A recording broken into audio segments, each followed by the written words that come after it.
I now reconvene the regular meeting for Monday, January 13th, 2025. Before we get into the meeting, we'd like to acknowledge that this meeting is being held on the homeland of the Tanaka people. Also, I'd like to welcome any of the folks in the gallery and anybody that's viewing from home tonight.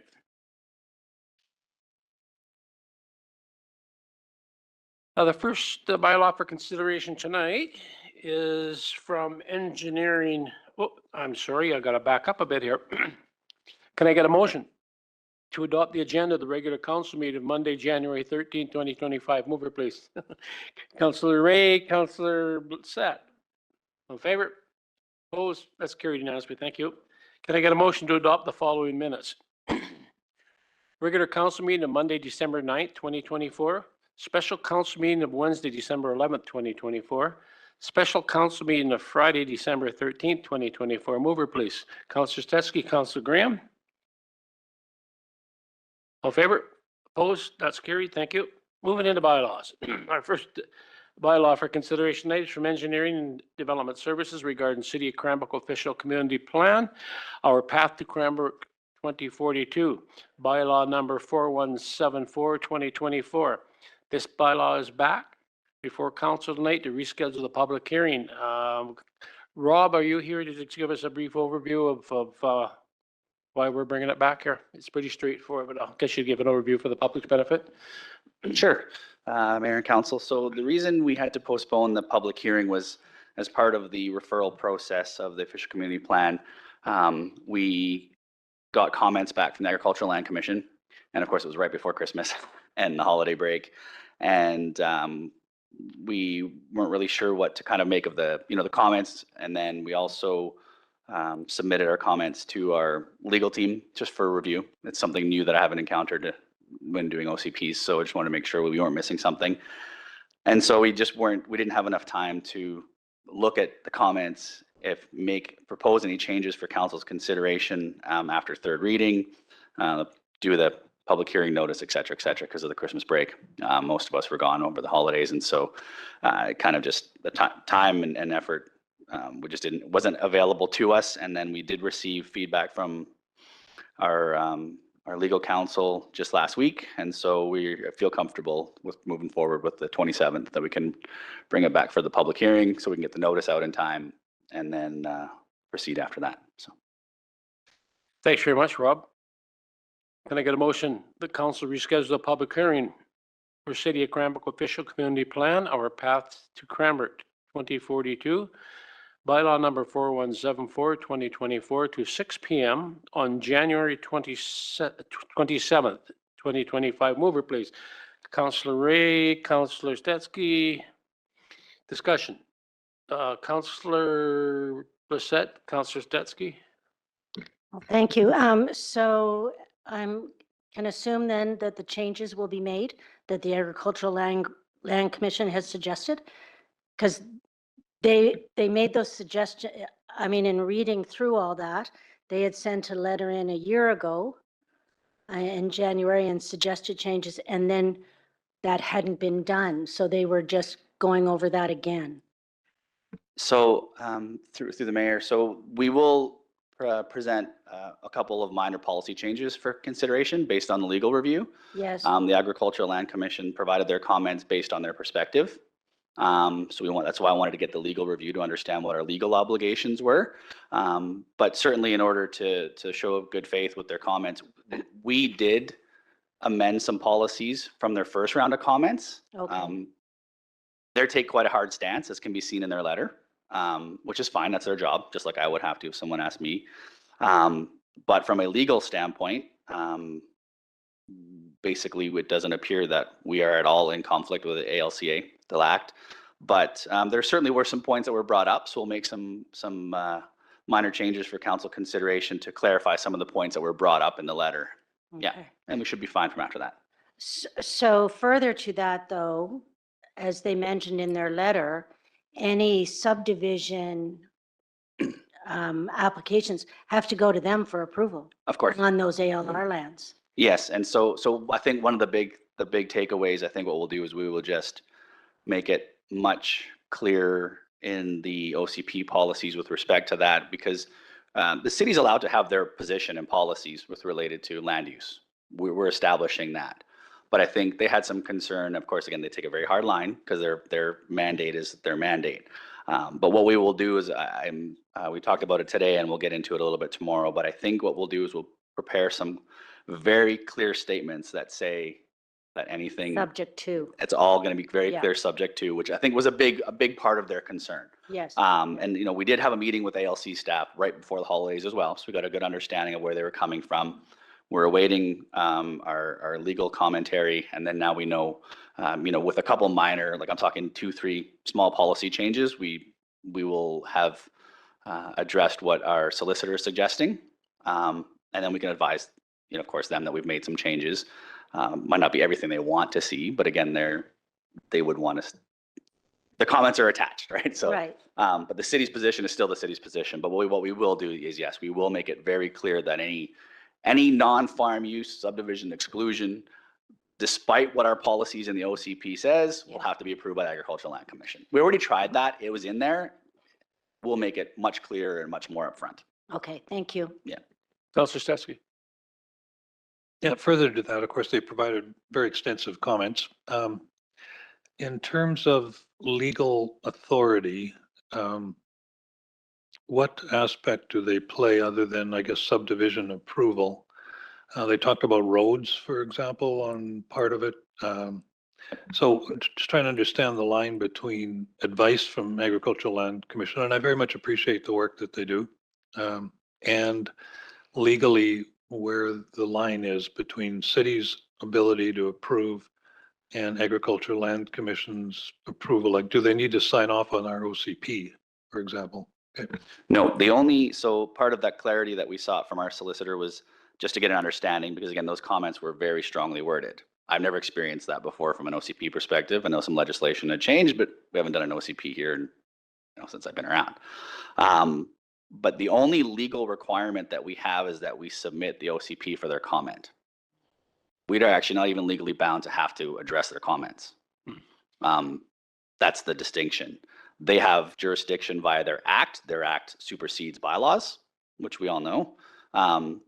And so any activities or approvals for land in the ALR have to go through them.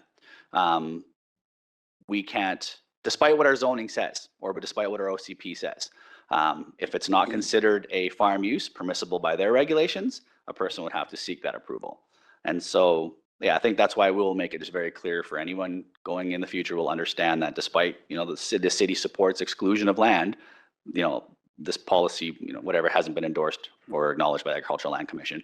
And also knowing that, when it comes time, if it comes time to do that work, I suspect we'll have to engage much more in depth with the commission, perhaps look at the process they might have suggested, when we do some more planning for the northern area, whatever it might be. But yeah, as far as legal requirements, we're only required to send it to them for comment under the Local Government Act. Further council? Councillor Ray?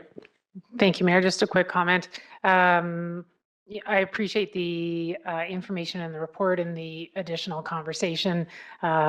This was also a topic of discussion at the Advisory Planning Commission meeting in December because it was the next step on moving through the OCP approval. And I think that's the really key differentiation for me about, the requirement is to seek input from the commission.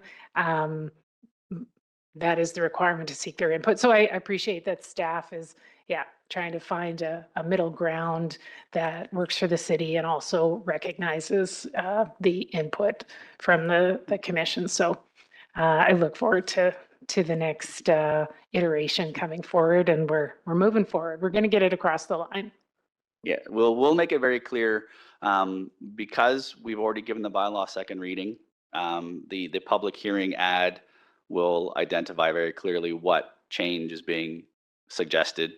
And perhaps at the start of the public hearing, I can make a description of the change. So there's no misunderstanding or something that no one can say that council received new information after the close of a public hearing, and then council could consider the OCP, do the public hearing, get the third reading, and then consider it as amended. But we'll make sure that everything's outlined clearly so it's all very transparent. And we'll go from there. And like I said, I think we can resolve. But our solicitor suggested some changes to minimize whatever risk there might actually be. But from a planning perspective, you and our consulting team, there's multiple ways you could do it. We could have changed it wholesale and said, yeah, we want to satisfy everything they say.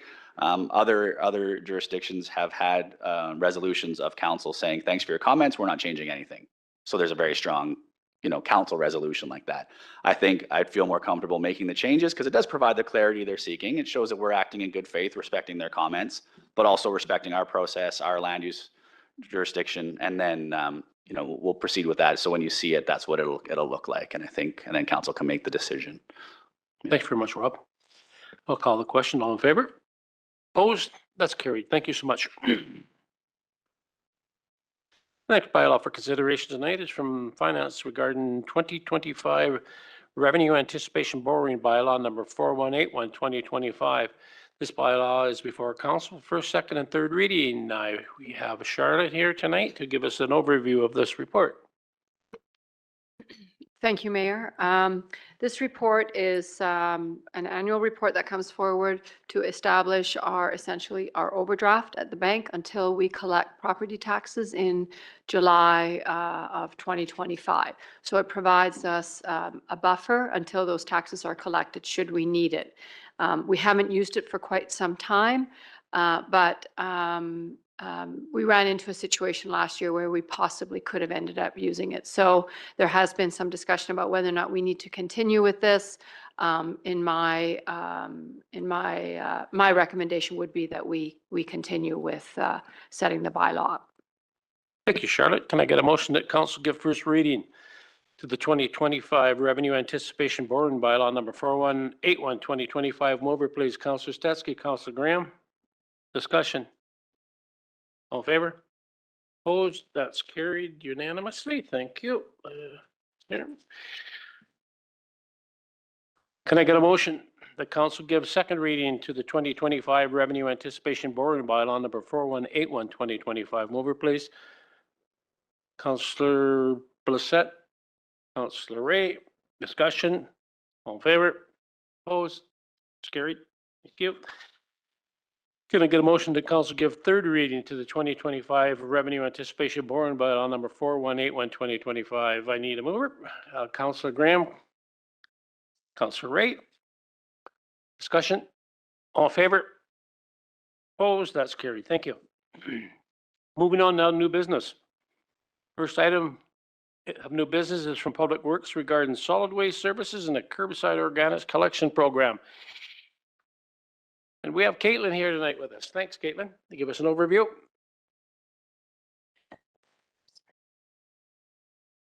So this report is to get council direction regarding organics curbside collection in the city.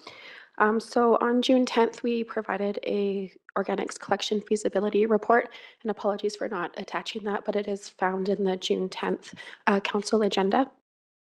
And that feasibility study was about curbside organics collection.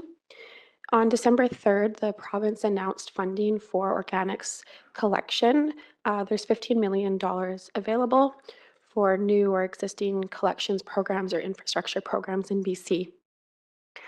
Through these programs, there's 2/3 of eligible costs for curbside collection bins, kitchen collection bins, as well as communication and educational outreach packages and programs. So there's funding available in this coming fiscal year with awarding in spring of 2025. And then there'll be a second round available if anyone's unsuccessful or didn't apply in this existing round in 2026 and 2027, which would be awarded in spring of 2026. So in 2019, the RDEK did receive funding through a similar program, and that was for the development and construction of organics processing facilities, one of which is at the Central Subregion landfill just outside of town, and that has received substantial completion. There are some other municipalities within the region that have implemented curbside organics. So we have the City of Kimberley as well as the City of Fernie, which just started in September. And the District of Invermere is currently planning their implementation of curbside organics collection, which should be sometime next year. And feedback from those have been positive.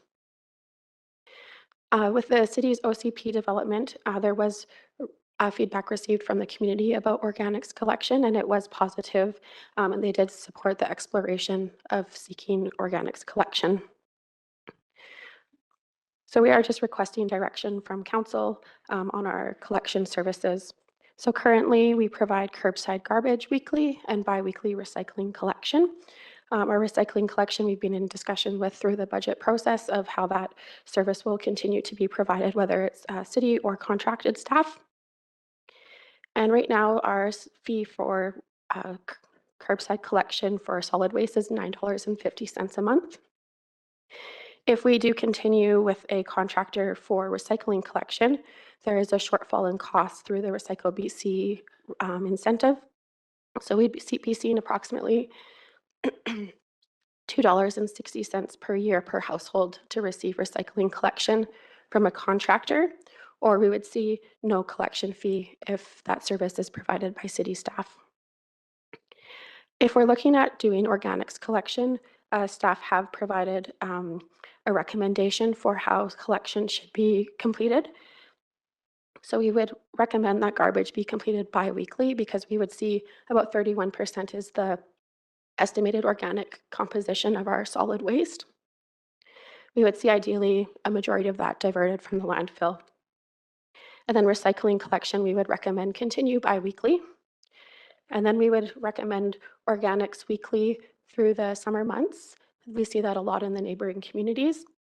And then bi-weekly during the winter season. So our residential curbside collection program, we would have to buy animal-resistant carts, collection bins for kitchens. We would be required to purchase another collection vehicle. And we would have to do communication and educational outreach and update the city's bylaw. We have provided capital costs showing the cost that would be covered through the funding program, as well as through the city and where that funds would come from. Most of that would be through reserves, but we would require short-term borrowing for another collection vehicle. If we were to implement an organics collection, we are estimating about $71 per year per household for that collection service. We have provided an overview of a long-term cost for all of our collection services. For simplicity, we have included recycling as an in-house collection model, just because we know that price is just based on staff wages and such.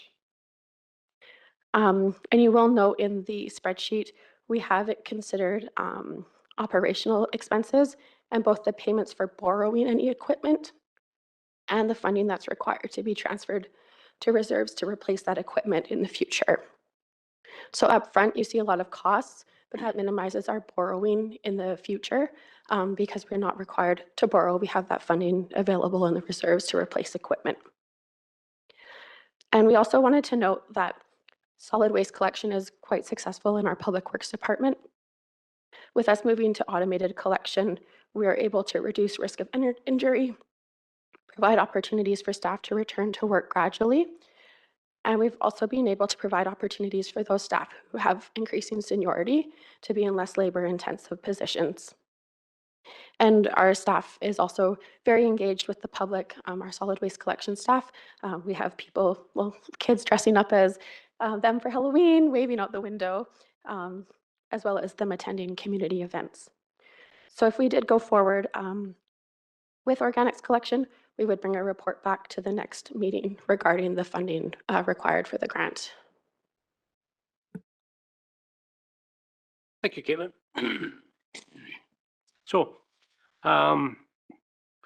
staff's requesting a decision of council for one of the two options. Can I get a mover for one or two? I'll go with Councillor Stetsky this time. Option one? Option one. Option one. Pardon me? Sorry? Yeah, seconder? Yeah. So option one is a motion that council directs staff to bring a report January 27, 2025 regular council meeting to support the city's application for Clean BC Organics Funding Program. Discussion. Councillor Blissett, Councillor Stetsky, Councillor, we'll go around the table. We'll start this way and go this way. Yep. Should I go first or no? Yeah, let's go with Councillor Stetsky. We'll start on the end. Yeah. Thank you, and thank you for the very thorough report. It's appreciated. I think this is really important in helping to green Cranbrook. Curious, the holdup was in past was the regional district of East Kootenay weren't really ready for the program, and I think you touched on it, but if either you or perhaps our RDEK representatives could speak a bit to that. It sounds like the program is up and running and ready to receive organics and do treat them properly when they arrive at the landfill. Mayor Price through to Councillor Stetsky. So the facilities receive substantial completion. I don't believe it's 100% operational. They're currently stockpiling the collection that they're receiving from Kimberly. If we were to move forward and we're successful with the grant and implemented, the timeline would be spring of 2027. So I anticipate that they would be more than ready by then to receive any materials. Further, go ahead. Is there any way to move that up? A lot of it's dependent on a collection vehicle. When we did our automated garbage, it was about 1.5 years to get a collection vehicle. So that's usually what the holdup is. Councillor Blissett. Thank you. I was looking over the costs, the estimated capital costs, and you were saying that there's a 2/3 grant from the province, but you've shown on here that the city's basically paying like almost about a 50% amount. Am I, I'm like 430. So you're estimating half that cost would then be again on the city. And then I was also wondering about, so I was just wondering about those figures. They seemed generous. I understand, what might want to overestimate versus underestimate. But also, would there be any discounts like we pay for all the garbage going to the regional district? That's a substantial part of our bill to the regional district of the East Kootenay. Are they giving any incentive to divert to organics so that we would, possibly end up paying less for that? Mayor Price through to Councillor Blissett. So we would approach the regional district to see if there's funding available for things like the automated collection carts. The city of Kimberly did receive that, and we received that for the recycling program. Our assessment for the landfill is, our payments for the landfill is based on our regional assessment. So we wouldn't see a decrease in the landfill fees, but we would not be required to pay to use the organic facility. I thought we paid for the amount of garbage we're sending them. No, that's just per household. So that might have to be adjusted possibly at the regional district. Councillor Blissett through Mayor Price. That has been a discussion that goes all the way back to Wayne Stout and discussing with the regional district about paying for the quantity brought to the transfer station. But as Caitlin has pointed out, the fee we pay is based on the assessed value within the city boundaries. Thank you. Councillor Ray. Thank you, Mayor. I'm very pleased to see this report coming forward, and I support the motion that we have on the table.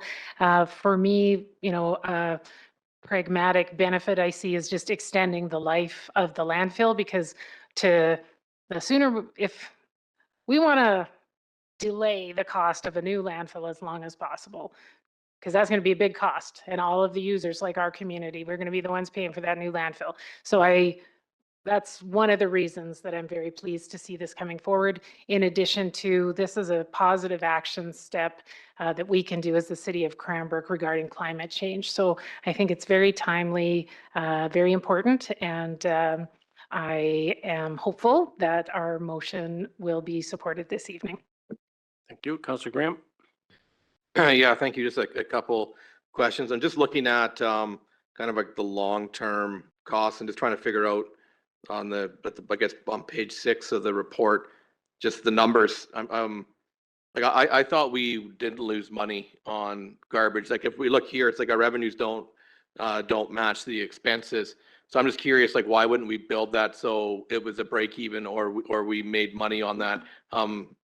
How are we subsidizing that to not break even?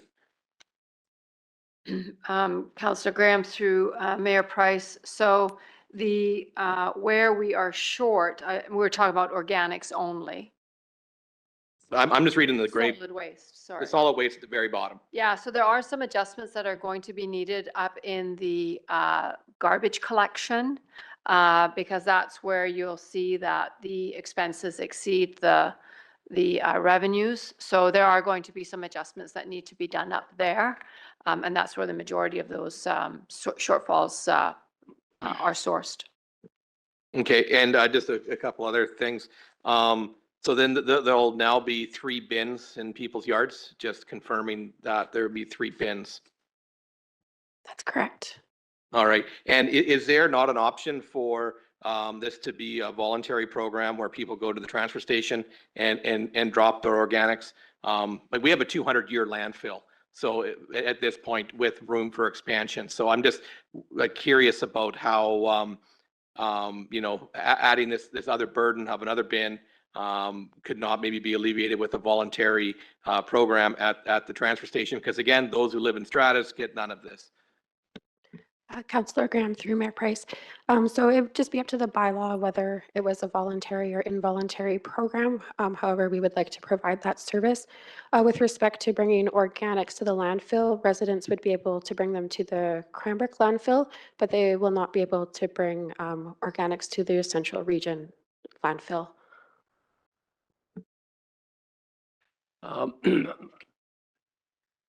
You know, I certainly like the idea, but, you know, looking at our situation right now with our budget, you know, we've got some real serious budget decisions to make over the next couple of years. I guess this would go to Charlotte. You know, we're looking at $305,000 plus out of reserves, and we're in a position right now where we got to start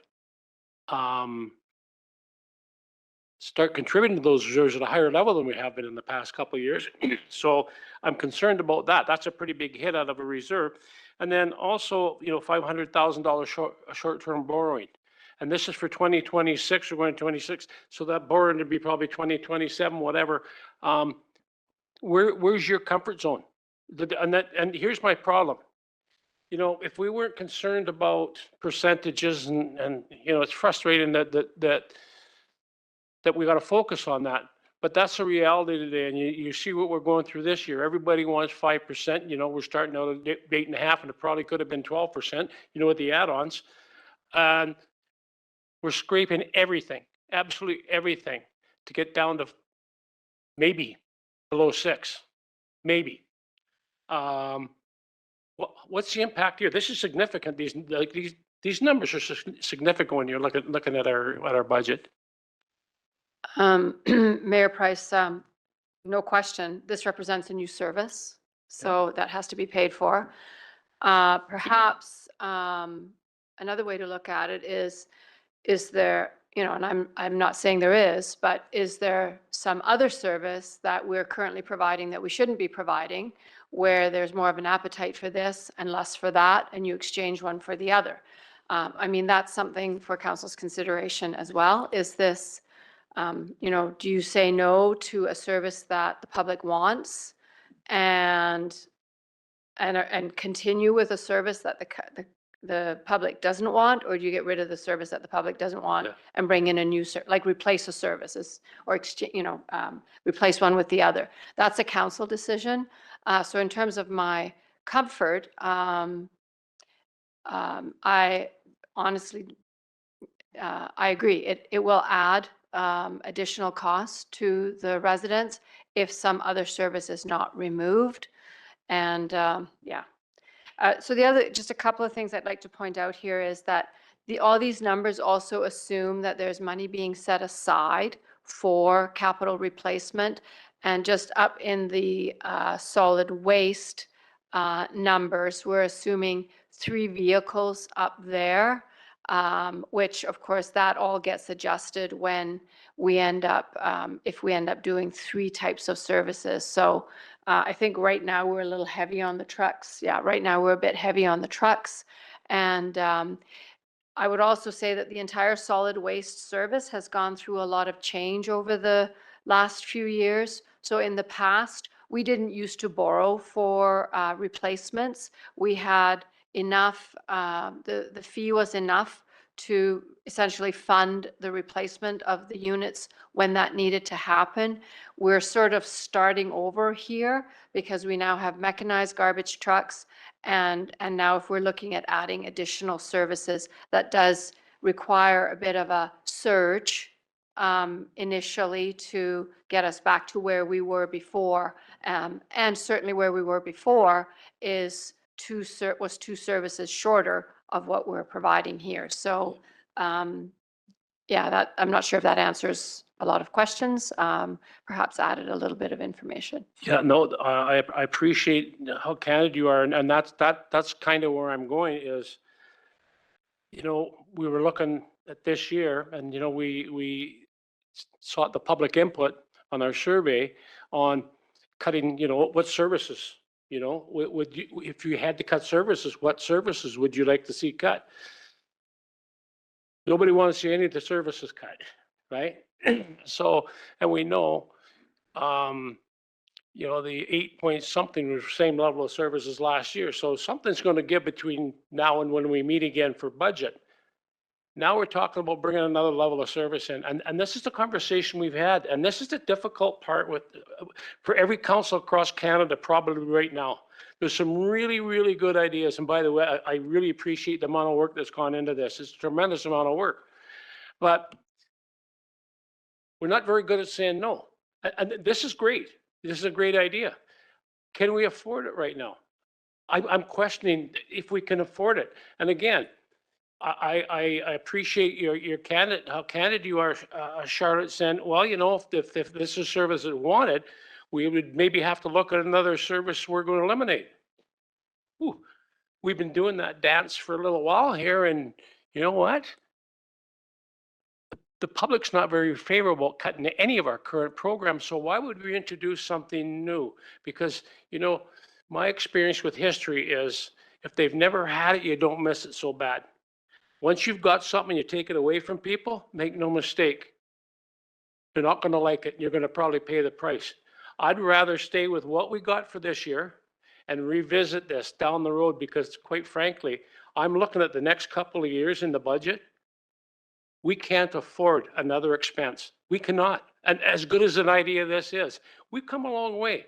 You know what, with the landfill and, you know, with our garbage pickup, our recycling, you know, we got out in front of that, I think a year or a year and a half ahead of our target. You know, to me, I think that's enough for right now. I'd love to do this. There's lots of things I'd like to do, but I don't think I can support this because I don't think we can afford it right now. Councilor Bissett. Thank you. So one of the things to consider is we're already doing it. We're just taking it all in the garbage can. Right? I realize there's an additional cost by separating it out, but all that garbage, whether it was recycling, organics, and our other garbage is going in your garbage can. So we're still hauling technically the same amount. We've just divided it up. With that as well, this is not in our taxes. This is in our frontage in your user fees. So this isn't part of our % increase. This is separate from that. I'm not still the same taxpayer. I understand that, but it's in our utility fees. And so it's not part of our 5% increase or 8% increase. It's separate from that. So I think we should look at it. We're not giving the rubber stamp tonight, but we're not stopping it tonight. And we need to get more information on this. You know, a lot of jurisdictions have been doing this for a long time, and they have more land pressure for landfill. But as Councillor Ray pointed out, there's also greenhouse gas emissions. There's some better ways of doing things. And as a city, I do think we need to progress and do things better. And that's what we have to look at. But I understand your concern, Mayor Price, as far as increasing costs, and we do have to look at that. But I don't want to make that call tonight to say, no, we're not doing this. We're just going to keep the status quo. Thank you. Councillor Graham? Yeah, thank you, Mr. Mayor. I guess the thing is that there's no direct savings. There's no savings to us to do this. So that's one thing. And then that's how you get folks to buy on is there's savings. There's no savings because our garbage isn't billed that way. And that's not going to change in the next year, 2 years, 3 years. And so I think that is the big thing. And just further down the agenda, we're having a discussion about millions of dollars to put in water meters. So it's like, here's some money here, here's some money for water meters. And we have to pick and choose what's more important, a 200-year landfill or maybe conserving some water for our dams. So I think that we have to look at that and say, well, what is more important at this time in Cranbrook? Thank you. Councillor Ray? Thank you, Mayor. I would echo Councillor Blissette's comments. You know, the motion is to support staff in preparing the application. It's going to come back. So I would like to see those details come back for further conversation. I do have one detailed question. So for the RDK, when they gather the organics, what do they then do with the resulting compost? Mayor Price through to Councillor Ray. So it's Class B compost. So there's the different classes through the organic matter regulation. And Class B compost cannot be used by the public, so it's not for sale to the public. The regional district would be using it for their own operations, such as like capping at the landfill or things like that. Very good. Just a couple of additional quick comments. So I think it would be a positive for the city to be able to move to bi-weekly garbage and that we're dealing with our recycling and our organics in sort of those alternating weeks. I see that as a positive. I do gather that there's other municipalities that have taken a different approach, so I don't know if this is maybe something staff could look into in thinking about the upcoming application should this motion be supported. So I gather there's some municipalities in the Okanagan who've gone with in-home sort of pre-composter thing called a Lomi, and I gather then that folks can get that picked up and that the city somehow deals with that. So it's a different approach to compost. And I say this as a failed composter because mostly I don't take care of my compost at home and wasps move in and it's a whole big thing. So I would certainly appreciate having some options because I'm not having much success composting on my own. So I'm hopeful the motion will be successful and I would look forward to the application coming forward. Councillor Steskey? I just think it's important that we move Cranbrook forward from an environmental perspective. So certainly going to continue to support the motion. Yeah, my final comment is I think it's important as well. Again, it's the day's going to have to come where we have to say no. And we're really reluctant to do that. And we're going to pay the price for that. Make no mistake. I mean, we know where people want their tax. I appreciate that it's frontage tax. But we just adjusted our frontage tax. You know, so it's escalating, you know, and again, if we approve this, it's more staff time on something that at the end of the day, we're going to say, yeah, I guess, you know, we're looking at it now, we wasted staff time and maybe we put out a false expectation to the public. So that's my concern as well. So I'll leave it at that. With that, I guess I'll call the question. All in favor? Opposed? That's carried 3-2. Councillor Graham and Mayor Price were opposed. Thank you very much. That was a good discussion. Next item of new business is from Engineering and Development Services regarding emergency repairs for the Gold Creek Dam. Well, we've got Mike here to give us an overview of this report. Okay, Good evening. This is to bring forward allocating some additional funding to pay for some emergency repairs that occurred at the Gold Creek Dam. So in late October, the operations staff noticed some stress on the structure that allows us to operate the control valve that is in the dam. And upon inspection of that, they were not able to operate it anymore. So we need to complete some emergency repairs in order to bring the dam functional again. Basically, this is a result of the failure that happened in 2018. There's the ongoing piping that kind of happens through the structure that we've stabilized on the downstream toe, but it creates a larger and larger void each year. And what happened here is it actually pulled the support structures of the control valve down into the void, which twisted the structure and made it inoperable. So we were able to mobilize one of our local contractors up there in November, and they were able to complete the repairs. And then through early December there, we tallied up those final costs. So we're just bringing that forward to you to allocate the funding. thanks very much, Curtis. Can I get a motion to council approve the budget increase of $63,119.01 to project PWO0136 dam maintenance from the Water Capital Reserve to fund the October 2024 emergency repairs to Gold Creek Dam. Mover, please. Councillor Bassett. Councillor Ray. Discussion. Councillor Stetsky, Councillor Graham. Yeah, thank you. I mean, I certainly support the motion because it's already been done, but I'm just wondering whether we've learned anything around maintenance regularity, like if we'd spotted the problem earlier, might we not have had the problem? And moving forward, are we going to change anything to try and make sure we aren't surprised like that in future? Through Mayor Price to Councillor Stetsky. So this has been going through ongoing monitoring.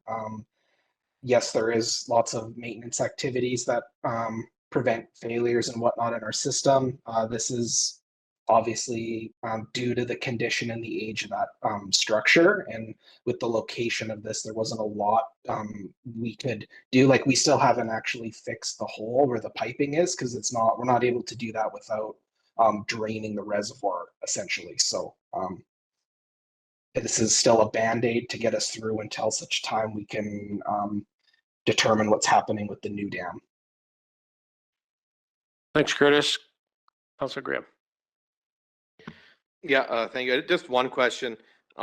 This is just probably strictly for Charlotte. Is on things like this, just curious why is there not a threshold where you can move funds, or just curious why it's at the table for it? Because the money's been spent, of course, already. But why is it kind of at our table versus just a threshold of it moving to cover the cost? Councillor Graham, through Mayor Price, there is a threshold, albeit quite low. It's $20,000. So we are looking at making, that amending that threshold, and perhaps also putting some, some characteristics into things that might not come to the council table.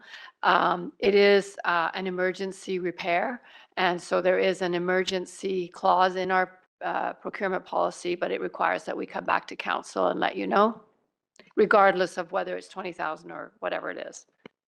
Perfect. Yeah, and you hammered down what my next point was going to be, is that I think we should be looking at our procurement policy and spend levels, because of where costs have escalated. 20,000 or 50,000 isn't really a lot anymore in what we're dealing with these types of situations. Good point. Charlotte. Councillor Graham, through Mayor Price, absolutely. And whether it's $20,000 or $200,000, if it's dealt with under the emergency clause of the procurement agreement, procurement policy, we are still required to come back and let you know, because there's no money in the budget for it. So it's not about moving moving money around. The 20,000 is also for a budget transfer. But having said all of that, noted, your comments are noted, Councillor Graham. Thanks, Charlotte. Those in favor? Opposed? That's carried unanimously. Thank you. Thanks, Curtis. The next item, new business, is also from Engineering and Development Services regarding water meters for developments and new or upgraded water services. We have Mike and the other Curtis here. Thank you, Mayor Price and Council. Bringing this item forward in regards to water meters for developments and new and upgraded water services at this time, just given budget discussions, and the idea behind it is to have the developers or the pay for the water meters at this point, instead of putting it on the backs of taxpayers or users in the future, should we go to universal metering. Given discussions by council to date, we do have an RFP that's closed, and we'll have an idea fairly soon of who we may look at using for water meters going forward. The idea of that's to get a cost so we can bring it back to council in the near future on what an implementation plan may be for universal water metering.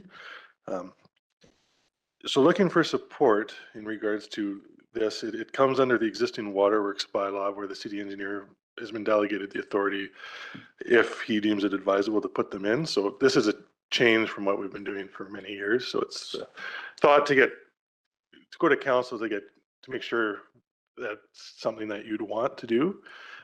Historically, we've been requiring water meters on any 1 inch or larger services for commercial, industrial, and institutional. So we do have a number of water meters in the city already. So this is expanding on that.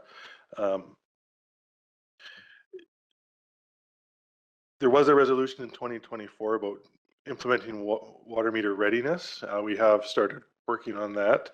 And when bringing that in, some developments have been doing it, but not all. But this is taking it to the next step now, knowing that we're going to have a water meter selected that developers can select and put in. In regards to this, the thought is the intent is to go to water meter pits on new services or where the services are dug up. The reason for that, we're coming late into the game with water meters in Cranbrook. We're one of the, if not the largest community in BC without them. So there's a lot of lessons learned over many years with this. A lot of communities have put them in the houses directly, especially in our climate. However, 1 in 4, 1 in 5 houses have been bypassing meters. For example, I think it was Oliver, I put it in the report, just on 4 services alone, they lost revenue in over a year, $36,000 because of these major people bypassing them. The other one is maintenance costs later on have become very high for the municipality when it comes to service the meters and replace them when they're in homes due to confined spaces, hazardous conditions, whether it's mice and rat feces, hoarding, just their locations. So the communities are finding it's a lower cost now to put in the meter pits at the time of development when the trench is dug up, because the actual material itself is just over $1,000. They have worked with a local supplier to get that cost. And they said if we start doing more, it'll actually bring the cost down. And then if you're doing a renovation, or the thought is if somebody's doing a renovation in their house, that's changing the water, something in the house, they need a plumber to come in, that we'd require a water meter put inside the house, because it's a large expense to go and dig a hole outside to put a water meter pit. So when we're looking at universal metering and bringing this forward back to council, we'd be looking at putting them in the structures, the houses, the buildings, because of the expense to go out and dig these water meter pits. But the thought is to slowly convert, well, it's through the capital project or when the service lines are replaced, to install them and move the water meters back out in the long-term vision. So one day, hopefully, the city would be all in water meter pits outside. So if our crews have to go out and change the meter, read the meter, there's a problem, they can just go up to the property and pull it out of the ground and have a look. It's not don't have to work with the individual or the owners to get into the building.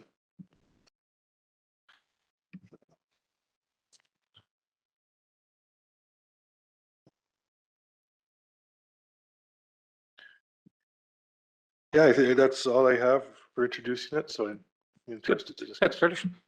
Can I get a motion that council support the city engineer in alignment with section 31 of the Waterworks bylaw number 2785, 1986, as amended to require, 1, water meter pits and water meters on all new, upgraded, or replaced water services. Number 2, water meter pits and water meters on all water services where new buildings, i.e. homes, duplexes, et cetera, are constructed and the development is connecting to the city water. And number 3, water meters in buildings where building permits and plumbing permits impact plumbing but do not require upgrades to the existing water service. Can I get a mover, please? Councillor Bissett, Councillor Ray, discussion. Councillor Graham. Yeah, thank you, Mr. Mayor. I got just a couple of questions. I'm just wondering, with the pit, how deep is that pit? Councillor Graham, through the mayor. So the pits themselves, they come in a range of depths. These are the pits that we would be speccing would meet our frost depths, so 1.8 meters to 2.6 are the depths. The pits that we would be looking at, the pits themselves would come at that depth. There's a coil of pipe in the bottom that can be raised and lowered, so the water meter would sit down at that depth below the frost line, and then a insulation disc would be sitting on top of it to keep the frost out. And I just have a few questions. So have we talked to any of the industry around, any of the developers about this idea or gotten their feedback on the pit? So I have had some multiple conversations with developers and also industry on it. Developers, it's new for our area. So there was some concern there and ownership of the pit and this and that. But looking at it, the city would look at owning it is what we would intend.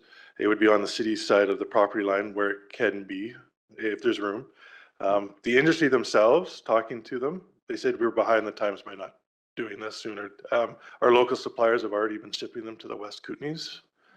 But with that being behind the times with these Kootenays, the supplier actually said a lot of the communities look to Cranbrook for guidance on what we do. They try to follow it in the civil world.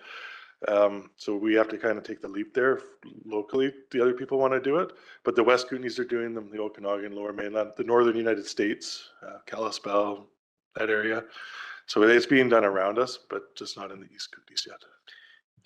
And that's good. So it will be on the city side of the property line, because I'd heard differently just through the rumor mill. So that's good to have that clarification.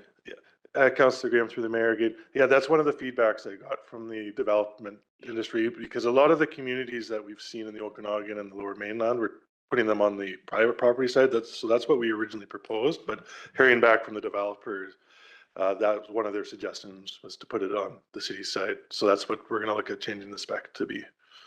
And my last question is around where the line is. Like we require, I believe, that all water lines are through the middle of the property. They're not to either side.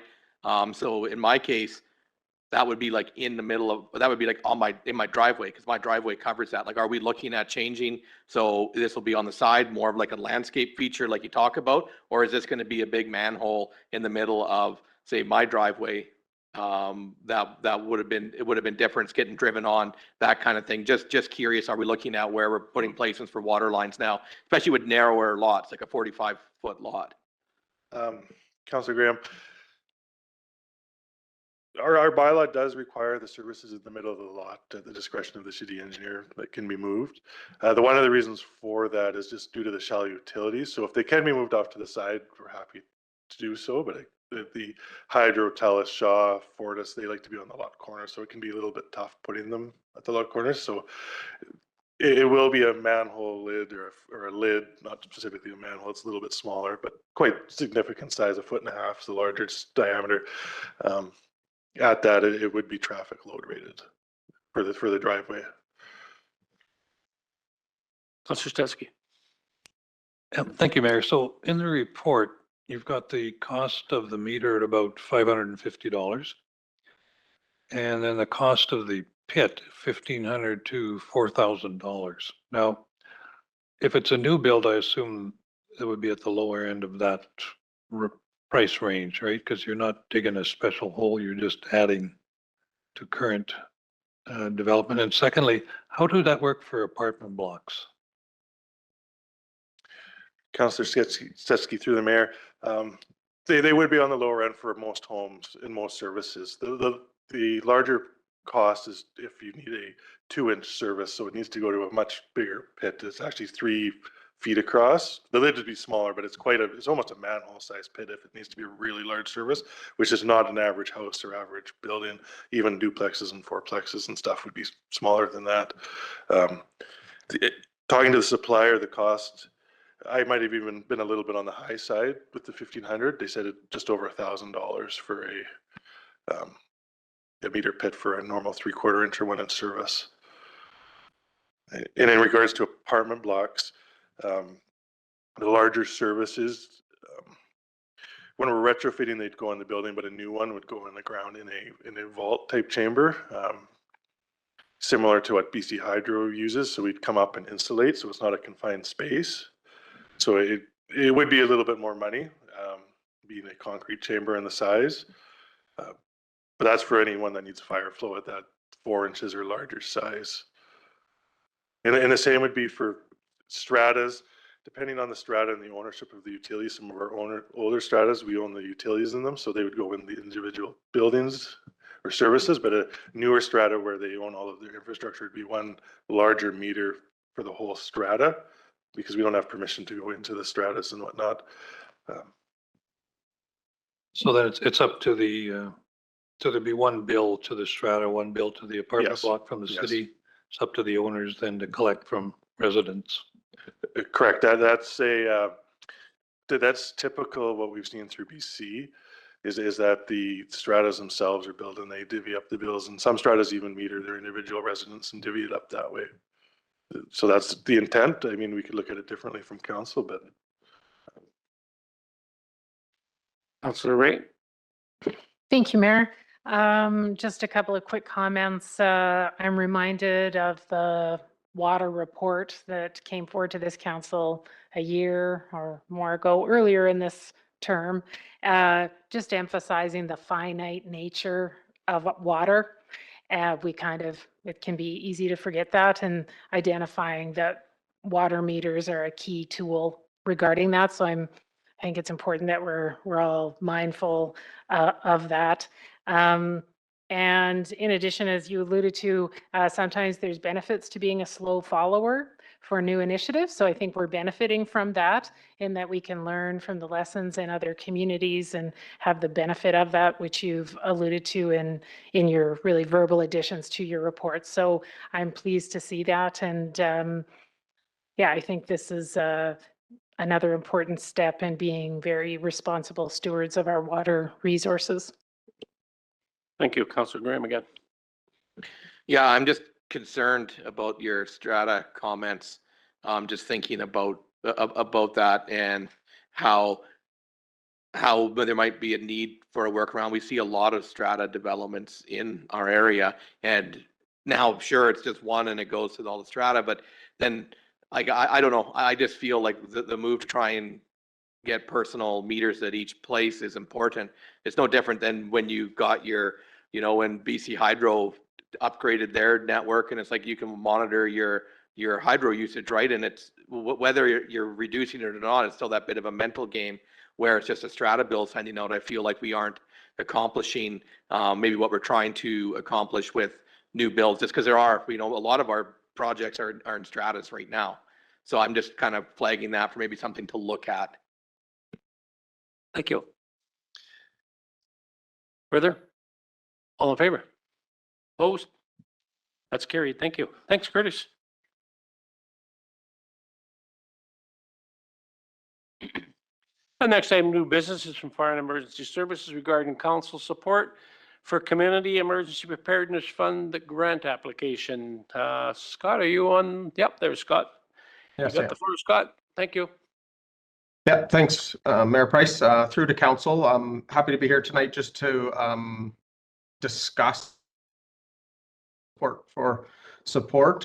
It's another flow-through grant that's through the Community Emergency Preparedness Fund, so a UBCM grant program organized through the Regional District's Emergency Management Program. They're looking for Cranbrook to support a joint application of multiple communities in the region to bolster our emergency social services program.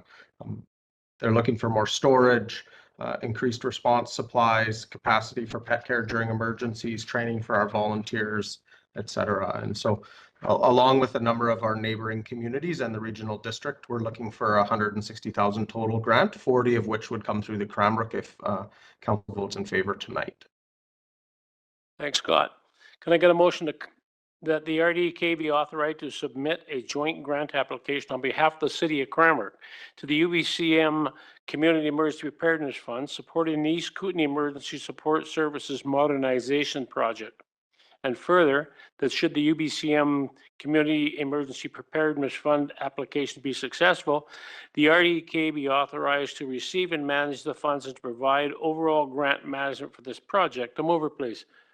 Councillor Blissett, Councillor Graham. Discussion. All in favor? Opposed? That's carried unanimously. Thank you very much, Scott. Good stuff. Thank you. The final item of new business tonight from corporate services regarding the 2025 communication strategy. We have Chris Settle on hand to give us a bit of an explanation here. Thank you, Mayor Price and Council. Back again for another year. This is an annual visit where I bring forward the proposed communication strategy for the current year. It is a living document, as I mentioned, and it is updated continuously. We're looking to improve and refine our communication efforts every year. So this proposed strategy does reflect that. It lays out sort of the day-to-day, some of the key things that my office undertakes over the course of the year to push this information out. But you'll note that there were no real significant changes to this report from last year. The fundamentals are still the same, but it's the action items within it that have changed slightly. So, thanks very much, Chris. Can I get a motion that council approve the proposed 2025 communication strategy as presented? Mover, please. Councillor Graham, Councillor Ray. Discussion. Councillor Stetsky. Thank you, Mayor, and thank you, Chris. So under responsiveness, I brought this up when the first communication plan came forward, that I was a bit concerned that I didn't see any reference to responsiveness around timeframes to questions, concerns coming in from the community. And you see responsiveness there. We will enhance communication with our citizens and provide greater opportunities for input. We will listen and respond to community needs and concerns. So do we measure at all if we get a request in from the public, how long it's taking us to respond? Councillor Stetsky, through Mayor Price, it's not something we are keeping track of. Certainly something we can explore to keep notes of how long these things are taking. Generally, within the organization, we try to respond within 24 to 48 hours if we can, depending on what the request is. The majority of the email communication that we do get in, especially through the info@cranbrook.ca, comes in through my office and then is distributed out beyond that, and it's left up to the individual departments to craft their responses and respond. But it's certainly something that we can look at in tracking and seeing how long these things are taking. And is the same process used with 311 when we get people phoning into that? Like, how is that tracked?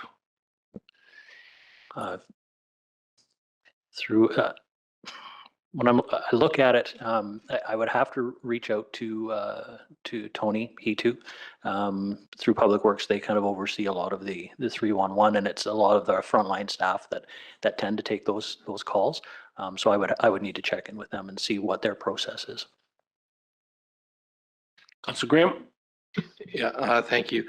Just based on your last comments, would we not want to be a bit more coordinated in an approach with the 311 and the communication strategy to make sure that we're capturing maybe what the issues are coming in on 311 and that they are being replied to. And if it is we're seeing more calls on the 311 that it is going up the chain, maybe into some of the other directors. Is that thought about, or does that happen? At this point, it's not something that's happening, but it is something we can definitely have a look at and make sure that it is working together. Absolutely. Thank you very much, Chris. Councillor Teske. I just wanted to make sure that we have some follow-up then, Chris, in terms of those two issues. Thank you. I can certainly do that for you. Yep. Thank you. Anything further? All in favor? Opposed? That's carried. Thanks very much, Chris. Great job. Moving on now to admin updates. The first administration update tonight is from Engineering Development Services regarding the 30th Avenue North road dedication and future expansion. Can I have staff please give us a brief overview? We've got Mike here tonight. Thank you, Mayor and Council. I've got a brief update on a couple separate items related to 30th Avenue North in the community. First item, following Council's direction at the May 29th, 2023 regular meeting to acquire the non-dedicated portions of 30th Avenue North, the final portion of the road was dedicated and transferred to the city on December 27th, 2024. This road dedication acquisition addresses a historical oversight that occurred when the city boundaries were expanded in around 1970 in that north part of town. But much of that existing section of 30th Avenue North, approximately between Kootenay Street and Stall Road, had remained a separate lot owned by the province. So we recognized this when there was some potential development work happening by staff in the area, and proceeded with council's approval to acquire it. And now that entire section is consolidated and owned by the city, which is represented on the attached map. Further to that, immediately south of that area, the College of the Rockies plans to continue the construction of the extension of 30th Avenue North. That would be between Kootenay Street North intersection and College Way. They plan on continuing and ideally completing this work in 2025. That road extension project is funded completely by the College of the Rockies through some grant funding that they were able to get. That is going to be a part of the city's major road networks. The intention of that construction is that it's being done to City of Cranbrook standards, with the intent that it will become a public road in the near future, ensuring that it meets all the standards, and it is defined in our OCP as a future major road network extension. The timing of completing that work and opening the road to the public will be finalized at a later date. There's some work that's being done as far as ensuring that there's enough land and right-of-way space available, especially near the Kootenay Street intersection there. The road is in a deeper cut, so there does need to be some land acquired on either side of it, just to make sure that the road can be constructed to our standards and be done in a safe and sustainable manner. And as a part of that process, the city has been working with the college and their engineering consulting team to also determine which safety improvements or which future upgrades may need to happen at that 30th Avenue North and Kootenay Street intersection. Once that road does open up to traffic, I know council has seen some potential development plans along that corridor. We do know that the college may have future plans for expanding uses in the college, whether that's through actual educational buildings or through future student housing. So we want to make sure we have a really good picture of that, and staff's prepared to look at modeling and be agile as far as what the condition of that intersection needs to be, including cycling and pedestrian traffic, to make sure that there aren't any major safety concerns if and when that road does become open to the public. Thanks very much, Mike. Councillor Stetsky. So still some decisions to be made by the city in terms of what the intersection of that College Road and 30th will be, whether it's stop signs or lights or roundabouts or. Councillor Stetsky, through Mayor, that is correct. We have been looking and really looking at modeling and making sure that the intersection can accommodate what we would consider significant future expansion and traffic volumes. So we've looked at making sure that there's enough space available there, whether that would become a signalized intersection or Because the nature of the type of development and the timing and the unique traffic considerations there, we're also looking at a future roundabout design to make sure that that would fit in there, as that would be one of the scenarios that would likely accommodate the different type of traffic, the different timing. It would also be likely an emergency response route with its connectivity to the hospital. So something like a roundabout that continues to work if there's any power failure or anything like that would be one of those solutions that we're looking at strongly to make sure that all of those scenarios would be feasible in the future. Thanks, Mike. Really? Thanks, Mike. The next administration update tonight is from Fire and Emergency Services regarding wildfire mitigation and the Columbia Basin Trust 2024 program. Scott's here, I guess, to give us an overview of this. Hey, Scotty, welcome back. Mayor Price through to council. Just wanted to give an update on a program for a grant that you approved our application for last year. So we successfully completed the 2023 CBT grant for wildfire mitigation funds, which was initially for slashing, piling, and burning approximately 10 acres where no prescribed burning was appropriate. We did that quite a bit under funds and went back to the CBT to ask for reappropriation of the remaining funds and try and maximize the amount of work that we could get done with the money that we had available. And CBT was very kind in working with us and very helpful and supportive in redirecting those funds to treat an additional 51.8 hectares out at the airport with prescribed burning. So like I said, the leftover money was able to do 51.8 hectares because prescribed burning is really about making the land resilient kind of in the cheapest way possible. It's very effective and it covers a lot of land once it's prepared and ready to go. So retreatment of some of those lands to harden the airport properties and the infrastructure that we have out there was done this fall. In addition, we were able to support the province in developing prescribed burning professionals and through their TREX program that they held this fall, using some of the places that we have done treatments in the past as an education tool for those adult learners. We also had 2 high school tours that went out under the CBT funds, and we're starting to indoctrinate our youth about the benefits and the positive impact that prescribed fire can have on the landscape and returning the landscape to be resilient. So I just wanted to share this with council and thank the CBT, Tristan and his team at the airport, who are always very, very involved and supportive when we're doing projects out there to make the infrastructure a little bit safer. Those in the BC Wildfire Service that helped us through the TREX program, and then additionally my staff and the contractors that we use that work so hard to make sure this stuff keeps rolling along. Thanks again, Scott. Council? Nope. Great, Scott. Thanks so much. Thank you. The final admin update tonight is from Corporate Services regarding the Wild Safe BC Kimberly Cranbrook 2024 annual report. Chris, are you going to speak to this? I will. Okay, Yes. Thank you, Mayor Price. So just before Christmas, Wild Safe BC provided us with their annual report, which is attached there. It's sort of an overview of their activities for the education program between April and the end of November of this year. For some background, the goal of the program is to help communities in preventing human-wildlife conflicts through education. So this report will provide a bit of a summary of what they did over the course of the season. We've been involved with this program and Wild Safe BC since 2016.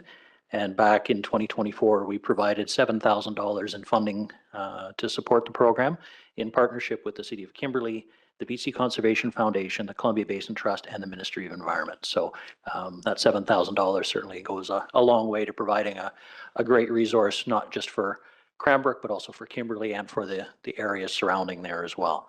Now, the application for the 2025 program has opened, and it's open until the 7th of February.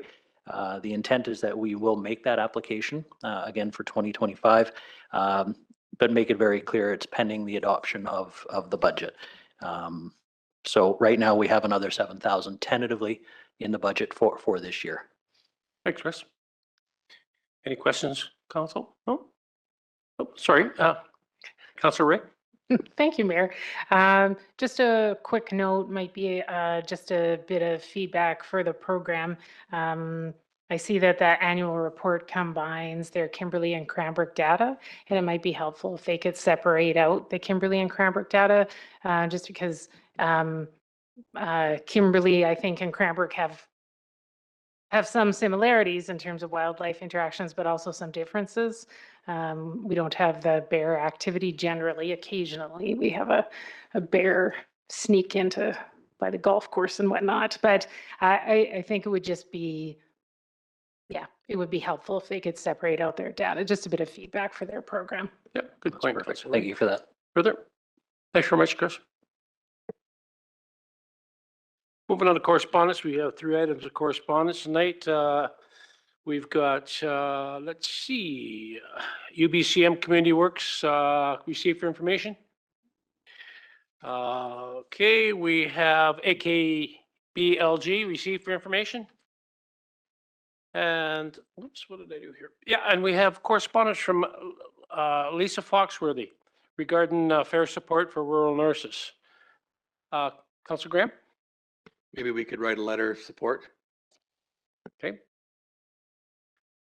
Motion for that then? Yep. Yeah. Marnie? Yeah, oh, you got it. Okay.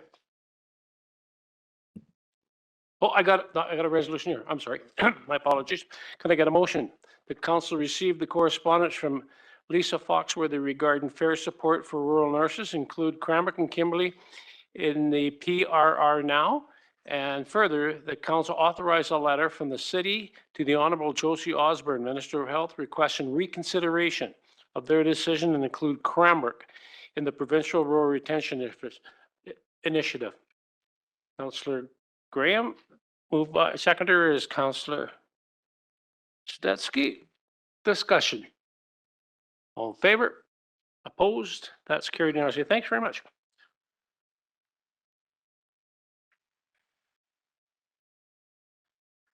And that brings us now to mayors and councillors report. We'll start with Councillor Stetsky tonight. Two things. In terms of AKBLG resolutions, I do have one that I'd like to put forward. In terms of process, do we just do that at a session of open council? We put it on the agenda, or how do we move those Mark, how would resolutions you like to deal with that? forward? So sorry, Mayor Price through to Councillor Stetsky, just in regards to process, usually there would be items that council has been discussing that makes sense to elevate to the provincial government, where we take it to AKBLG and then subsequently to UBCM. If there's something an individual council member has, consider it more like a notice of motion sort of thing, that you'd bring it forward for discussion of council. So if you just email it to Kelly, we can add it in the agenda and council can discuss it. So it's more of a flavor like a notice of motion kind of thing, unless it's something that's been broadly discussed at council that needs to go up, because I'm aware of those. And last year we had lots. This year at this point, we don't currently have any, but not to say that we won't. And if we miss the deadline with AKBLG, as you know, we can always hit the UBCM as well still. So Mark, we'll just send you an email and or Yes, if they could, anybody with anything, just email between myself and Kelly and Marnie, and we'll make sure it's on the agenda for council discussion. Okay. So one of the ones that I'm thinking of putting forward is the Youth Rehab Center. And I guess from my perspective, whether that was located in Cranbrook or somewhere else here in Southeast BC, I'd just be really happy to see it built somewhere. So we may just change a bit of wording in that particular motion that we passed and make it more regional in scope. Secondly, this has been a great night. Looking at it and thinking about it, tonight we're moving Cranbrook forward in 3 ways: on managing organics and installing water meters and maybe a roundabout. 3 different areas that we need to be moving Cranbrook forward on, and we talked about them tonight. So I think that's a good day. good stuff. Councillor Bassett. Well, thank you. First of all, happy January, or Veganuary, as some people call it. And along that line, many people do try to maybe include more plant-based meals in their diet. And we're going to have a community potluck at the Manual Training Center this Saturday at 5 o'clock. So everyone's welcome. Bring something to share. Maybe make a note of what ingredients you use in case people have food allergies and all that kind of stuff. And we can try different plant-based meals. Some of us eat them all the time. Other people just do occasionally. And it's nice to share things and try different stuff. And so that's 5 o'clock at the Manual Training Center. So it'd be great if people came out to that, staff included, other members of council too are all welcome. And also went to the presentation of the Addams Family musical. The dancing was great, I thought, and they did a really good job. So that's nice. It's nice to have, I mean, that is part of the benefit of living in Cranbrook, is we have really great entertainment opportunities here. And they're easy to go to. There's often, 1 or 2 tickets left and you can get in and you can walk there or drive, or a 5-minute drive and you're there. So it's quite accessible. So they did a great job. Thank you very much. Councillor Ray. Thank you, Mayor. I would absolutely echo the recommendation to attend the Addams Family. Amazing production. So get your tickets while you can. There's 3 more performances, I believe. Excellent work by everyone involved. And just a quick little shout out to our Recreation and Culture Department. If you haven't had a look at our winter program, there's some new offerings there. So some new activities available in terms of volleyball. Adult learn to play volleyball, never too late. There's a new yoga program, new fitness at lunch, a new fitness program just using the stairs in the Recplex in Western Financial Place. So kudos to all the staff for seeking out new opportunities and great use of our existing facilities. Good stuff. Councillor Graham. Yeah. Thank you, Councillor Blissett. I am enjoying Veganuary. That's a good one. I'll keep that under my hat. I like that. Not a ton to report, actually. Tomorrow, I'm headed out to Prince George, though. Great place to go in the middle of January. And up there for the BC Natural Resource Forum. So going to be interesting to see what's happening. And I will be making sure I'm wearing my Cranbrook hat and pinned proudly and talking about our area. So looking forward to that. Thanks very much for that. I don't have anything to report. Really, I look back on last year and the amount of work the last 2 years really, but certainly last year, the amount of work that our staff has been involved with, especially development. We have a number, I'm going to say probably at least a half a dozen high-density residential developments that council's approved. We certainly we've done our end in the zoning approvals. From what I understand, our staff has tried to fast track, all the approvals on that end. We're ready to go. For whatever reason, some of those never, they never spawned last year, but I'm hopeful. Interest rates have moved a little bit. I'm optimistic that this is the year. Even if a couple of those come out of the ground, they're substantial. And I say we've got at least, I think 6 at least that we've approved recently. And I got to acknowledge staff. They've been under tremendous pressure, to get these things out, and they've delivered. And, in spite of sometimes we hear criticism, and my counterparts from other communities, it doesn't matter. You know what? The approval officers, they never get it done on time in any community. So that's just kind of something that goes with the job, and it's unfortunate. I certainly see firsthand, the commitment and the hard work from our staff. I'm looking this year really.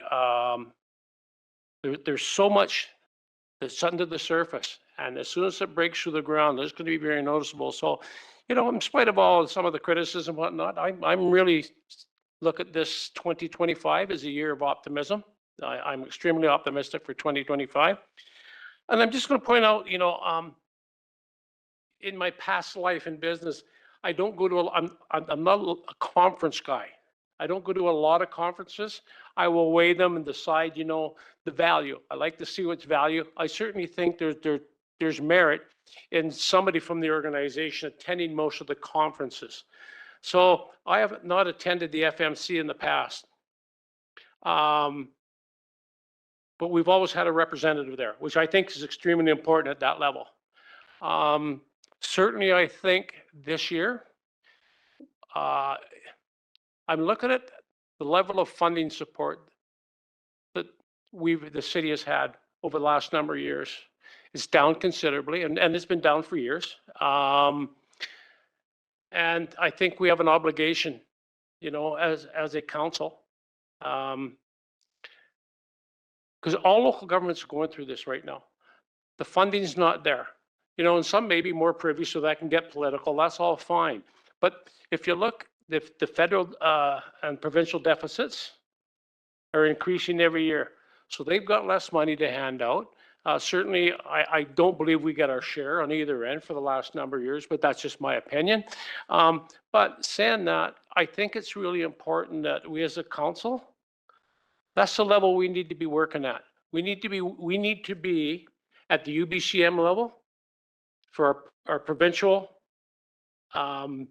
our provincial responsibilities and where we're expecting provincial funding, and the FMC is absolutely, you know, we may see a change in government, but regardless, all the players are going to be there this year, and I think it's time, and you know, we're positioned quite well with Councillor Graham, you know, with his connections at the federal level.